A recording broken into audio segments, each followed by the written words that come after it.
Cold weather के बारे में बात कर रहे हैं, तो which kind of physical elements जो सीनियर सिटीजन्स अक्सर थोड़ा बहुत फेस करते हैं, but they may gate aggravated during winter, तो ऐसे कौन से एलिमेंट्स होते हैं? Okay, so first of all मैं आपसे ये कहना चाहूँगी कि बहुत अच्छा क्वेश्चन आपने पूछा है, बिकॉज जनरली ये क्वेश्चन हमें हमारे प्रैक्टिस से पूछा जाता है। अच्छा। सो बेसिकली हम अगर ठंड की बात करें तो एक्चुअल सीजनल चेंजेस क्या होने वाले हैं।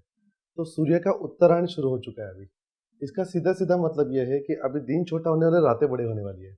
और रातें हमारे सीनियर सिटीजन के लिए सबसे बड़ी परीक्षा मानी जाती है। इन दिनों में बिकॉज ऑफ कोल्ड आपके शरीर में एक अलग तरह का एक ड्राइनेस फील होने लगता है। ये तो हम सबको फील होता है, बट आप जानते हैं कि हमारे एज के 3 फैक्टर्स होते हैं। एक होता है हमारा बचपन, एक जो हमारी यंग जनरेशन फेस करती है, तो ये उनको तो गर्म खून कहते हैं, तो उनको तो विंटर सबसे ज़्यादा पसंद होता है।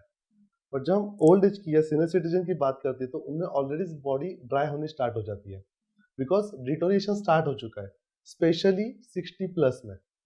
तो इनमें अगर और ड्राइनेस क्रिएट हो जाए और बिकॉज ऑफ कोल्ड, तो इसमें सबसे बड़ा अगर एक फैक्टर है जो उनको अफेक्ट कर सकता है, that is a hypothermia. Hypothermia को अगर मैं आपकी हिंदी और सिंपल लैंग्वेज में बताऊँ तो बॉडी का टेम्परेचर कम होना। तो एज वी नो कि हमारा बॉडी का नॉर्मल नेचुरल जो टेम्परेचर है वो 98 डिग्री फ़ारेनहाइट है। अगर ये टेम्परेचर 95 के नीचे अगर चला जाए तो उस कंडीशन को हम सीनियर सिटीजन में हाइपोथर्मिया कह सकते हैं। अब इस हाइपोथर्मिया से क्या हो सकता है? तो यहाँ 2-3 चीज़ें हो सकती है, जैसे कि टेम्परेचर डाउन होने की वजह से हमारे बॉडी को रन होने के लिए एक स्पेसिफिक हीट की ज़रूरत होती है। जैसे हम कहते हैं कि हम मॉर्निंग में वॉक करते हैं, क्यों करते हैं? ब्लड सर्कुलेशन इंप्रूव होने के लिए। तो ब्लड सर्कुलेशन किससे इंप्रूव होगा? अगर हमारे बॉडी में टेम्परेचर अगर मेंटेन है तो। अगर ये टेम्परेचर लो हो जाए तो हमारे बॉडी में ब्लड सर्कुलेशन थोड़ा-सा स्लो डाउन हो जाएगा। स्लो डाउन होने के बाद उनके हार्ट पे ज़्यादा लोड आएगा।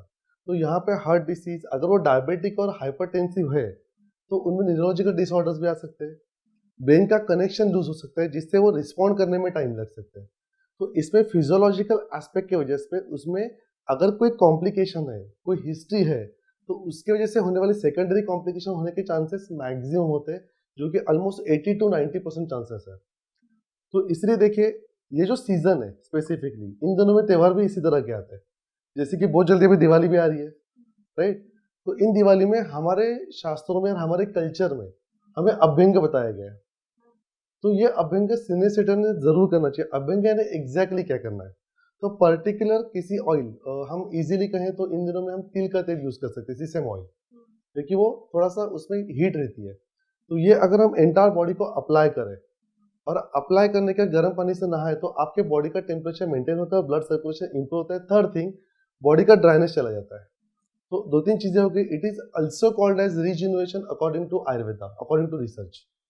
तो रिजुनरेशन में क्या होगा? एक, बिकॉज हमारे स्किन में पर्टिकुलर पोर्स है, माइक्रो पोर्स, वहां से वो एब्जॉर्ब होगा।